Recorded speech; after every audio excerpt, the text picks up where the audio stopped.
before I glaze this, because I am gonna glaze this. I really enjoyed this anime. Give me your general thoughts on it before we get into like detailed plot points on it. Okay. Give me 1 second. Mhm. I'm actually working with the engineering team right now. I'm gonna take it. Jesus. uh, Um, but my general thoughts for this, I let me just get this out the way. A lot of people were saying that they had issues with the um what is it called? The artwork.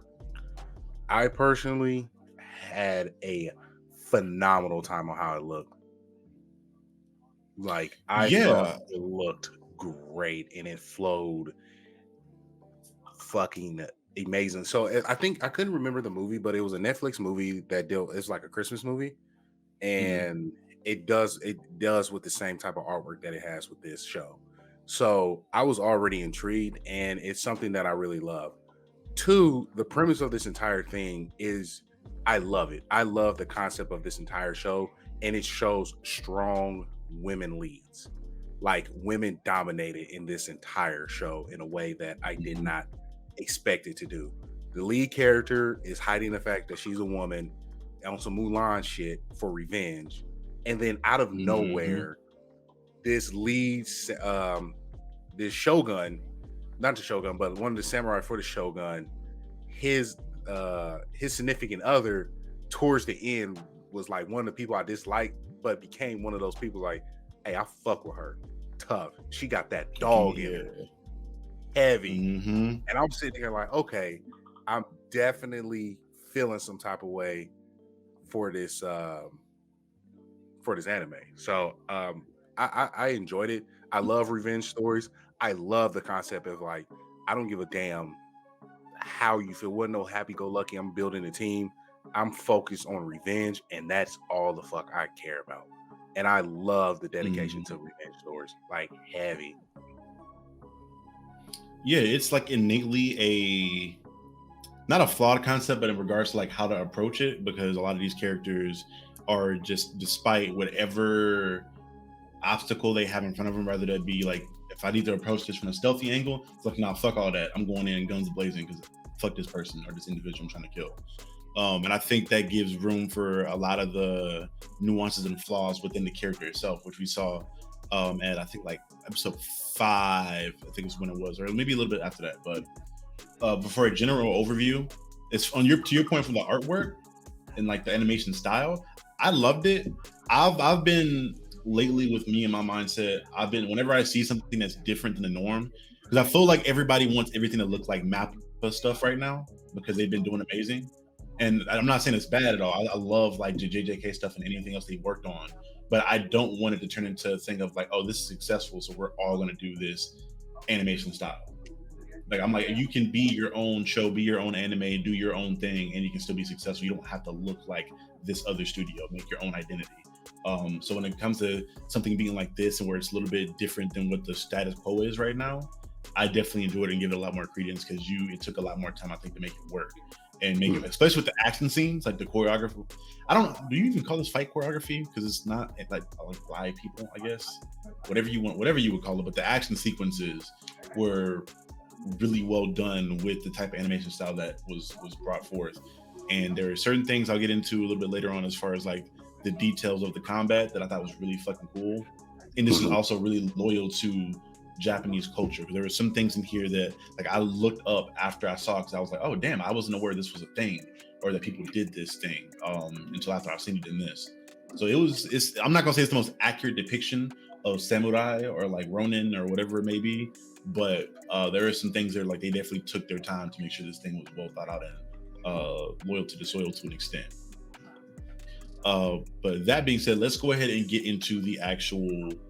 Let's get into the main characters a little bit more because you talked about the main character Mizu, who you enjoyed a lot, and then I love the Mizu. other, I guess, one of Love her. those. Yeah, Mizu's I dope. love She's Mizu. dope. I love her. What would you say you Uh, like about her? What draws you to her? I like that dog in her. I love that dog. So my thing is when you have a character that has that dog, like her revenge story is something that I had to really look into and pay attention to. It wasn't Mm, some oh, I'm getting bullied because the color of my eyelids. No, once you got deeper into the story, it's damn. Uh, I'm sorry. Like it's No, you're sorry. I good. was thinking something. So it got deeper when you're like, it's more than just being bullied. These people raped my mother. They forced me to go through hell. You dishonor my country. You dishonor my culture. I'm going to kill everyone in this thing, and I'm going to build my name for myself. For her to be basically someone who was self-taught in the ways of samurai, the way of Ronin, oh, I loved it. Mhm. And it was just the so my I think my biggest part was how she pulled up episode 1. Like that shit was gangster. I thought that shit was amazing. Like how she just pulled up and said, "Oh, this style, this shit weak. Kill it with fire now. Matter of fact, I'm gonna beat y'all ass with wooden swords. Bring your main guy." And then the guy who was basically the one that was up and coming about to lead was Mhm. her bully. Mhm.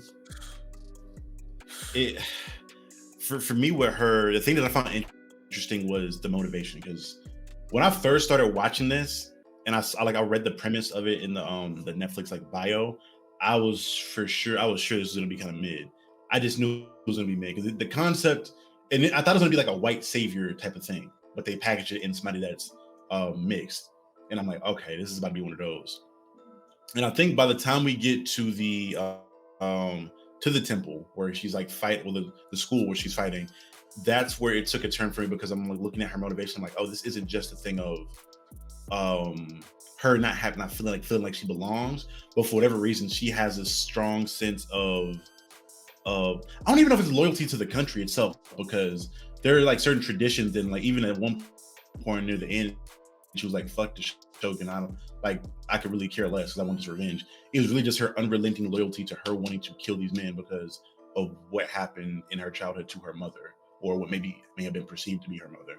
Um, because I always found it interesting. I was looking throughout the entire story of like, okay, does she have any sense of nationality? Which if she did, which I didn't think she had too much of it, but it makes sense because of the way she was bullied and like the way everyone in her country looks at her and treats her. I don't think there to me there was no loyalty to the country at all. It was more so her up how she felt being working up Mm-hmm. uh and then just her loyalty. It was loyalty to her mother. Like that's how I felt. Like she was die hard for her mother. Like when her mother died, like she vowed revenge. I'm like, I'm going to get the people back uh who disrespected you. So it's on and popping when I get them. That's my biggest thing. That's what I Mm-hmm. love so much about it. So that was her loyalty to that and her ideal on how to get it. Like she promised the man who taught her how to develop swords that I am here for strictly revenge. And he was like, that part was real on the old man's part. Like, I don't Mm-hmm. agree with you, but I ain't gonna stop you. Right. You're gonna do He what you're was, gonna do. This is just know revenge only brings darkness. And just and that kept dude, he me was pushing. spitting some shit. He was spitting a Splinter Oogway type of game. Like, because like you said, a lot of stuff he would say didn't feel like outlandish to say. It was a whole lot of I can only like show you what I know and give you advice, but I can't make you make your own decisions. Right. And even if it's something I don't believe, if it's something I don't believe in, I'm not going to help you in it because I don't believe in it. Like when she came back and Exactly. she wanted to sword, he was like, He's like, I think he said like you're unrelenting or you're a raging flame right now, and I'm not going to aid in that self destruction." But he also had that dichotomy of like he's pretty much her father, so he sees her as his child, maybe his son. I don't know if he knew he was she's a woman for He yet. probably did, because she wanted to admit that to him, but he was Mm. like, "I don't give a fuck. If you're ugly, you're ugly. I don't care." So I can't Because see ugly ass anyway. right, this is we're here to make weapons, and like you are able to mold the unmoldable when you built when you got that meteorite, something that even your teacher could not do. That spoke volumes. He Which told her, they "Go never really I feel like they never showed like how she was able to melt it. That was no." different from how he would normally do it. it it was molded during the process of her building herself. So Mhm. when he said, "Go ahead, grab a blade," she was like, "No, I already got one." And then he made the realization, was like, "Oh shit, she was able to mold this." Mhm. That was good to me. That was good. Like this, because I seen your caption. This did not top anime of the year, but it's Oh, that was definitely, clickbait. oh, okay. Yeah, It's that was pure definitely top. clickbait. It's top 8 for the year. Like top 10. Easily top 10 of the year. Top 10. Yeah, I may have it higher because I'm trying to think because I've because I think this has been a year for me where I've watched a lot more anime than any other point in my life, from like me moving to Atlanta at the beginning of the year to now. But early on, I watched a lot of isekai. I was watching a lot of I think I finished up stuff like oh my gosh, shoot, the Overlord. I was watching Overlord. I watched caught up on Big Hero. I was watching JJK stuff. Amazing. There's a big list. I was watching a lot of anime this year, but this, granted, I'm probably biased. I talked to Otis and Ethan about it. And I told them, like, for anybody that's watched Then and Now to any extent, y'all know I've talked about like Japan in this era is like my favorite to see in any medium, for the fact of how beautiful the time period was, and how much like honor and how much the like duty versus your own wants and needs always like intersect in those stories. Like I see a lot of like either be like a samurai breaking from a code that he swore into versus like it's always like interesting stories there in this period, I feel like. So I'm always like biased when I see it. Um but this jumped off the screen at me in a lot of ways. And it really did the most in I think episode 5, in which they were showing like her backstory of how she got to this point in between when she started the journey to go on her revenge, and when she like met her mother and met her husband, or got married at that point, up until when she was fighting all the what in my mind was like the crazy eights, crazy 88 from fucking Kill Bill, essentially, and had that fight. And the way they were like weaving through the flashbacks, but there was also, and then also telling a story on top of a story, was really fucking well done. And it gave me a lot of look into her mentality and a lot of like why her mindset was what it was. Because in episode 4, I think she has like the statement of like, I care not for love, I care not for anything else but revenge. I don't just, not that I don't deserve it, like I don't need it until I have my revenge. Which you kind of got that from like the fact that she was actually happy at one point and thought she was going to live a happy life with her mother, with her husband, but then that all fell apart. And then the emptiness, I guess, in her eyes at the end of that episode when she was walking off, where she like killed dude without even looking at him, throwing the blade or throwing the sword at him, and then like didn't even watch her mother get strangled to death or get stabbed to death. It was just beautiful to me. And I can't say there's been any other anime this year for me personally that's made me feel that much. But maybe I missed some stuff. I mean, probably some anime I missed that came out, or maybe like a new season that I missed. But this just really got to me a lot more. But again, I am biased because of the time period, and a lot of the subject matter jumps off the screen to me. And whenever you can find a show with a strong female lead and multiple female leads at that are written really well, I tend to give those more credence, because I feel like people don't really, I don't know if it's more difficult to write women, but I feel like a lot of people just can't for whatever reason. So when I see it done well, I got to give it more props, because we need more of it in general. I wouldn't say that is hard. It's just more people don't put the time in to write a good female character. Shout out to JJK for actually getting that done. But I will say that this, I mean, again, I think my best part, my favorite part of this entire anime was definitely the Crazy Eights, where you have the born of a demon and her just accepting that I'm here for vengeance and killing. Like, you had everyone thinking, oh, they're about to be kumbaya at the end of this. She looking for teammates, building that. Like, no, Shorty is out here strictly to fuck everyone up. She told her, like, hey, your nigga looking for you. Boom, he alive. Hey, y'all get up out of here. I don't care about nobody else. I'm finna kill all these folks and go crazy. And when she Mhm. made her sword into a spear, that is The when I'm Naginata. like, man, I felt every bit of the slashes and the pokes, and I loved it. And I loved every moment in it. And when she thought that old girl thought Mizu was going to defend her and say, "I'm not going Mhm. with you," and take her ass on. I don't give a damn. Go on about your day. I'm tired, nigga. I'm tired, bro. Like, go ahead and take her, The- bro. I'm cool. that shit was I'm hard, bro. The Naginata thing.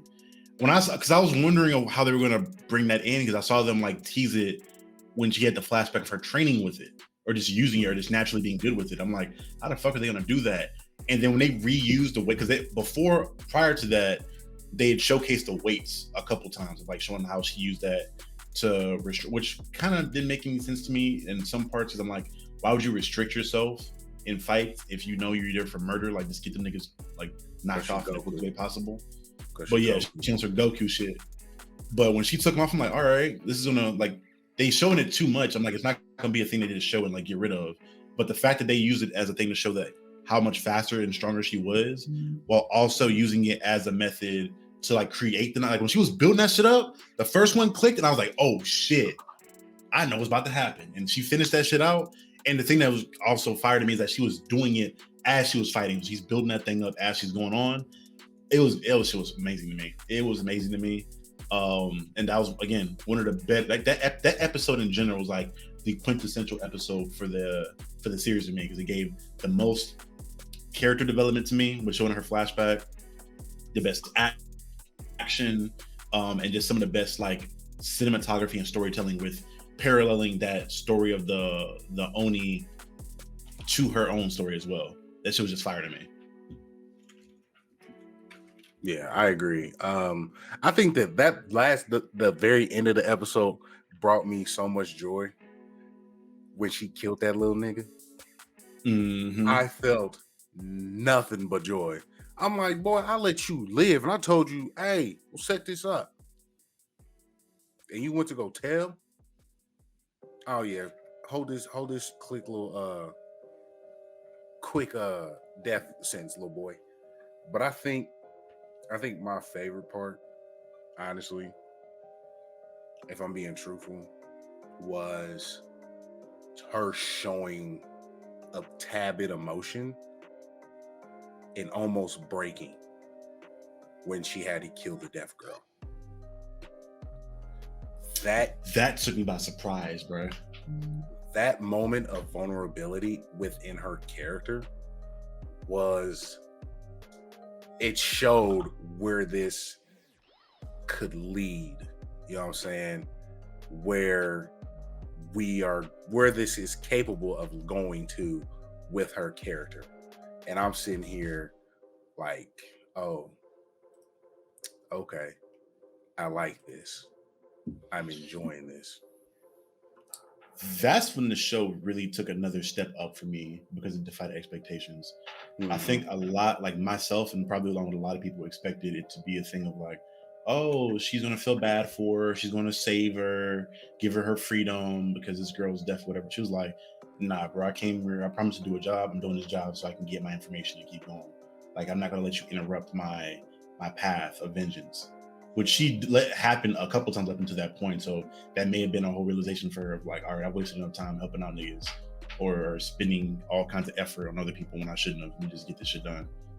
But it also showed like that she didn't feel any joy in doing that. Like she was sad that she had like it's almost like the vengeance was an addiction for her that she did not want to try to kick it all. Like when I look at somebody that's addicted to something and how it hurts the people around them in regards to them having that nonstop need and itch to get that thing, that nothing in their path is going to stop them from getting that fix. And for her, that fix seemed like beauty revenge. And she was going to fuck over anybody that needed to or kill anybody in front of her to get to that drug. Absolutely. I agree.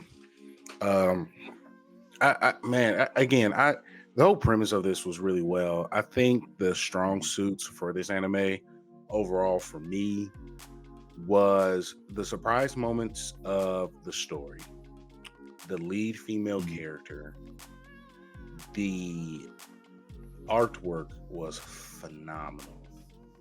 Mhm. It I had this thought right before I went to sleep. It reminded me so much of Sifu. It reminded me You so know, much of Sifu. I saw a post from one of the shout out to Donchi, one of the live action Donchi, one of the creators we've had on before. He had a post on Twitter where he was like, "This anime was what I wanted Sifu to be if it had an anime adaptation. Like he looked exactly how I would want it to look." So that being said, hey, somebody make it happen. I need to see that. I need to see that too. I need to see that. Just hands being thrown in that art style would be fire. I It's will say very similar. I will say I wouldn't want to put Sifu in an anime just because the game itself is done so well where if you wanted it to be challenging, keep it challenging. But if you just want to go through it and enjoy the story and fight people on you just on some fun stuff, that game gives that to you. I will say this though. I'm gonna look in the camera when I say this. You've shown talents, Netflix. So you've shown that you're willing to put the money behind the artwork. Mhm. Stop being cowards and give me Vagabond now. I'm trying to think. Which anime was that? I can't. I feel like I've seen like images and stills from it, but I Vagabond haven't seen. is about the legendary samurai Musashi. I can't pronounce the name because I'm terrible. Musashi. Yes, the legendary samurai. And artwork is one of the greatest in manga history. It is up there. It has been compared to Berserk itself for its artwork. It's been up there with Kingdom. Stop being cowards and give me what I need, you bitches. I think they're gonna start putting a lot more behind anime in general. Because I don't. We covered the Netflix Geek Week thing that they had this past, I think, week or the week before. They were like announcing all their projects, and there was a lot of anime on there. Some video games too, surprisingly, but it seems like they're putting a lot more time and effort into some anime. And I've been checking out a couple of them. They post like Blue Eye Samurai was one of them. Kuma-kun was another one that I just started. That seems pretty solid. Like it's an interesting concept, and it's another one where it's like kind of out there and defies what you would expect from it to an extent. It's like think like supernatural meets like psych almost in the sense of like you have this duo that's solving mysteries, but these mysteries are demons haunting people, and they have to like figure out ways to either just and they're not even like killing the demons because they know the demons. It's just a matter of getting them back to where they're coming from. And it's been solid. It's been really fucking solid, and it's got like a Scott. I can't speak. Like a Scott Pilgrim almost animation style. That comes out Friday. Um, oh, that is drop Friday. That's another one too. I was going to talk about. I cannot But this wait is fucking for Scott they're Pilgrim. making a lot of anime. And at this point, Netflix has a really fucking decent catalog of anime. From this to Castlevania, to like Cyberpunk Edge Runners. Like they have some really solid anime on their in their repertoire now. They dropped probably the most sleeper anime that no one talked about this year, and that was Pluto. I haven't seen that yet. Oh, bro, talk about a story. So it's the same guy that created one of my favorite animes of all time, stories of all time, Monster.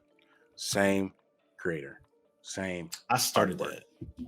I gotta finish. I started it on Netflix.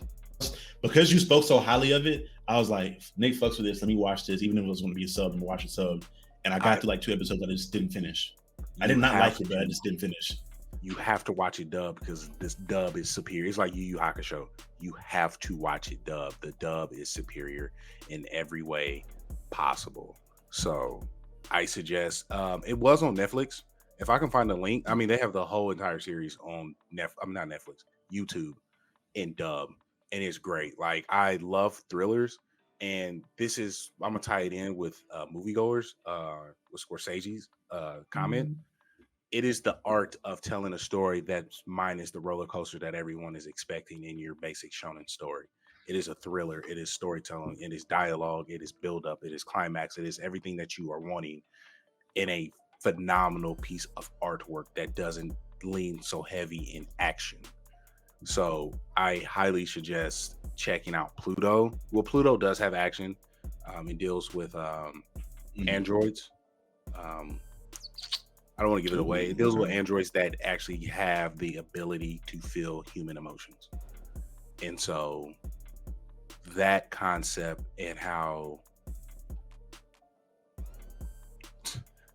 that concept of like, okay, you feel love, you feel sadness, but what if a machine felt anger and rage and wanted revenge? That Mm. is where we go with Pluto. And I so should definitely. I mean, episode one had me to the point. My wife doesn't like anime. She more like 3D animation. Um, she loved Arcane, but she sat down and she was looking at Pluto like, "What's going on here?" Oh, don't worry, I'll start over for you. Let's go ahead and dive in. So I I forgot. definitely. Arcane was another one. That was another one. Oh yeah, I'm rewatching Um. that just so I can prepare. I loved Oh everything about that. yeah. You see I the thought, teaser trailer for it? you know, I did. You know, I Oh did. man, it's about to be some jinx. It's about to be a jinx, motherfucking. It's what I wanted last season of just pure unhinged jinx. And I think we're about to get that for a full season now. Oh man, I think But we're gonna get before we get actual to, characters oh, go ahead, like finish it. develop. I think we're gonna actually get characters out of this, like what these characters developed into in the game. Like, oh, this is so and so for how this person plays in the game. So I'm like, and then the game comes out with it. Just, I soiled myself. Before we get too far away from it, I want to speak on two more things in regards to Blue Eye Samurai. One Absolutely. being one more character. We briefly mentioned Okimi, but I think that her arc and her as a character was too well done to not give her some just due. Give me just some quick thoughts about what you thought about her as a character, maybe like some her arc within the 8 episodes. You said who is this? Akemi? Oh, Kimmy. Okay, yeah, she's the samurai Yes, significant other. the Shogun's daughter. Hmm. Well, okay. So I'm gonna be honest. I did not like her starting off. I absolutely. Hmm. I thought she was absolutely annoying. I thought she was just another princess looking for power. But she was a woman that was stripped of her power. Realized for me to live the life that I want, I cannot keep getting pawned off. Her moment realizing that is when her most trusted her most trusted ears was trying to pawn her off into a safety net to live a secluded and safe life outside of the royal standard. And so when she had to sit back there in that pile of shit, I thought she started to realize like, what the fuck is going on here? And she's dependent on her Hmm. man so long. Then she was like, man, I'm tired of this shit. I'm tired of this shit. I'm really tired. I'm tired of being told where to go. I'm tired of being dependent on other people.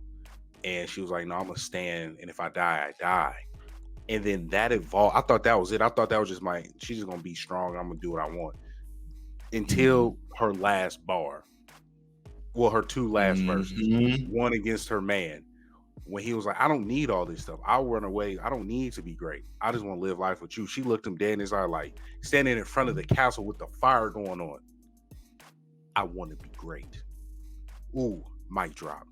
Then she decided to Nigga. pick that motherfucker back up and said, my father would be okay under my care. AKA, Yeah. there is a new motherfucking sheriff in town and I'm finna call the shots. Bars. Bars. So her strength She and about to. confidence of being a ruler, it's on its way. And I am here for it.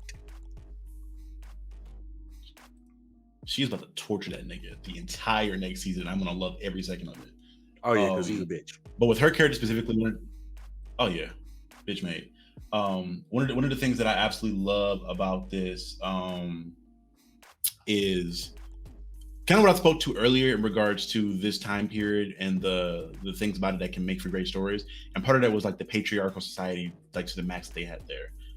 So yeah, this series is definitely like a feminist wet dream to an extent when it comes to her story, because her whole arc was her growing up in this patriarchal society that was to the point where like women didn't have any rights, women were treated as property, and the best thing you could hope for was being married to or being taken care of by a powerful man to give you the best possible life.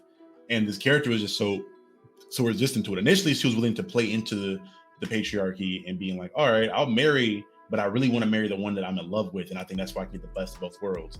And then when that didn't happen for her, she started to realize like, okay, instead of conforming to this patriarchy into aspects that are conventional to what it is and best supports me, I'm gonna break this motherfucker down and do it my way. I don't know how I'm gonna do it, but I'm gonna do it my way. And as time went on, and she was meeting other, like when she met the madam from the brothel, and she was showing her like, hey, you don't have to outright reject everything of it. You can use the patriarchy against itself in regards to manipulating these men. Because she was showing like, hey, a lot of these men that are strong on the outside and in public want to be soft and want to be taken care of privately, and they're weak mentally, which some of that was true to an extent, because I felt like, at least as me as I don't know about you, but I know to me as a man, like I have to have that outward appearance of being strong and taking care of things, obviously, on the outside world. But when I do come home to my significant other, I would like to be able to be soft and be able to feel like I don't have to have my guard up all the time. So them like having that being known from somebody and her being able to use the system against itself really was something that was really dope to me. And she only saw her use it more and more as time went on. Like you first saw in the brothel when they forced her to go with the old sloppy dude that couldn't get it up. And like the way she just like manipulated his emotions through not even touching the nigga, just like through speech and guide him through something, and then saw how that elevated going on. I'm like, oh, they're building a monster. Because she already hated this society and hated the way this society was ran. Now you're teaching her how it works, the weaknesses in it, and how to manipulate it, and you're putting her in a position where she could possibly hold all the power in the series. Oh, she about to be on some fucking Cersei Lannister shit in the future. That's where I see her going. I see her having a mean villain arc in the future of the series, which I'm definitely here for if that's the case. I'm here for it all. I'm here for it. And yeah, Craig, we talking about Blue Eye Samurai, yeah. But yeah, that I love that character with the passion. That this series may be very similar to like how I felt about Arcane initially. Like it introduced some stuff that I was initially like, I don't know, and then I got hooked on these characters and just rode the journey out. And now I can't wait for a second season. I don't know when it's gonna come out, but it can't come fucking soon enough.